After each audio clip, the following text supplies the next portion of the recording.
बाल घोड़ा वाल वंकड़ा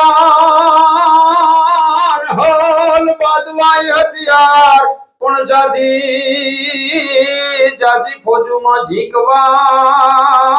ए પછી મારવું એક જ વાર કા ઘોડો કા પરખડો કા સુચંગી નાર સર્જન હારે સર્જ્યા આ તો તેનું રતન સંસાર તાજણ પાડે તોય ઈ તો ફડકીને પાછી ફરે પણ કુળ ટારડ ના કોઈ ઈ તો કેડા પકડે કાગડા લોક સાહિત્યમાં અશ્વ વિશે જાતવાન ઘોડાઓ વિશે દુહા છંદ અને કવિતો લખાયા છે ચારણી સાહિત્યમાં 36 પ્રકારની ઘોડીઓનું વર્ણન થયું છે પીરાણી તાજણી ઢેલે હેમાણ માણકી પટ્ટી નોરાડી હીરાડી વડી મૂંગી ફૂલ માળ બોદલી માછલી રેડી સિંગાડી છોગાડી બેરી છપર વાંગણી શેણ ચાંગી ચમર ડાલ ભૂતલી દાવલી રેશમ કેસર મુકટ મૂલી લખી વાંજ રેની લાલ અટારી જબાર મની રેમી હરણી લાસ મોગા મૂર વાળી એવા સોર ઠારા ધરા તુરંગા ઓલાદ